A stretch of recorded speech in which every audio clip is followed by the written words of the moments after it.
the softest dragon in the forest. In a deep, forgotten part of the world, nestled within a sun-dappled forest, lived a dragon named Barnaby. Now, when you picture a dragon, you probably imagine something huge and scaly, with teeth like daggers and smoke curling from its nostrils. But Barnaby wasn't like that at all. Instead of scales, he was covered in the softest, fluffiest, moss-green fur you could ever imagine. His horns were smooth and velvety, and when he breathed out, it wasn't fire, but a gentle puff of warm air that smelled like cinnamon and old books. Barnaby loved his peaceful life. He spent his days napping in patches of sunlight, his big fluffy tail twitching in his dreams. He'd snack on wild berries, carefully plucking them from bushes with his surprisingly delicate claws. His favorite pastime was collecting smooth, colorful river stones and arranging them into beautiful patterns outside his cozy cave. He was a gentle soul, a quiet guardian of his little corner of the forest.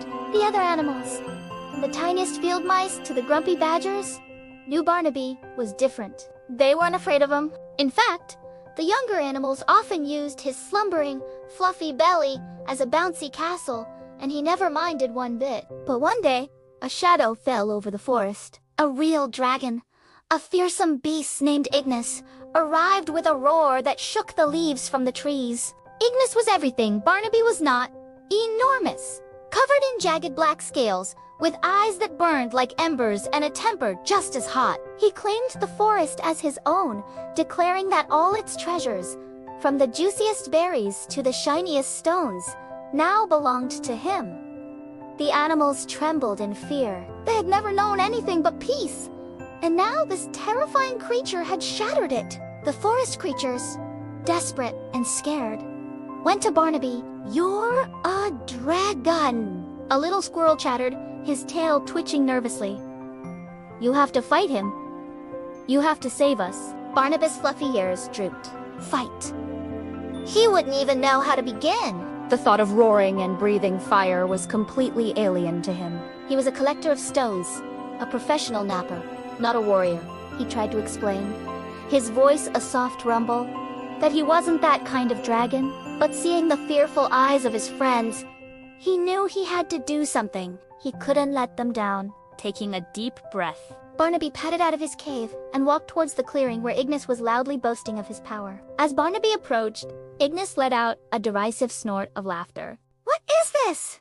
he boomed. "A walking pillow? A fuzzy green mistake?" "You call yourself a dragon?" Barnaby's heart pounded, but he stood his ground. He didn't roar back. He didn't try to look fierce. Instead, he did the only thing he knew how to do. He spoke softly.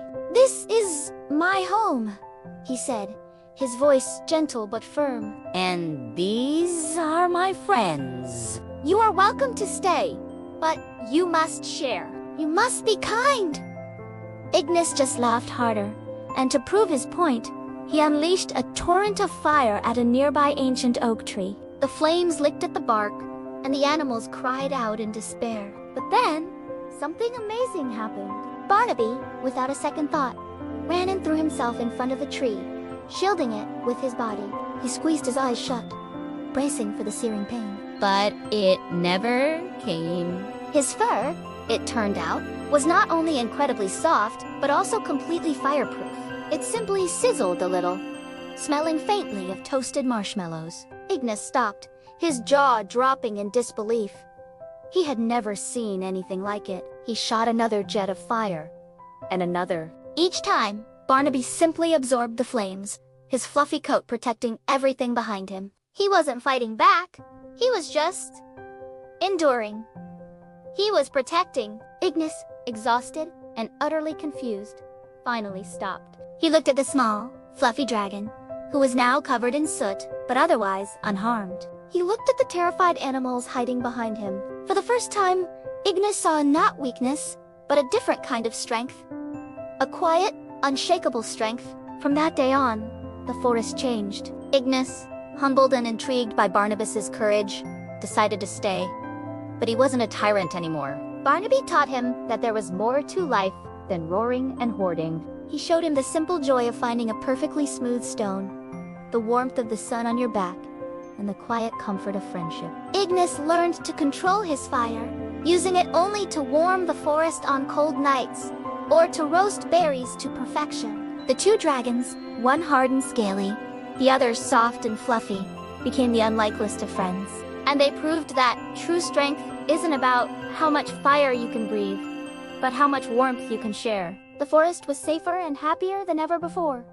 All thanks to the courage of the softest dragon in the forest. Thank you so much for watching. If you enjoyed Barnabas' story, don't forget to like this video and subscribe for more tailies from magical places. See you next time!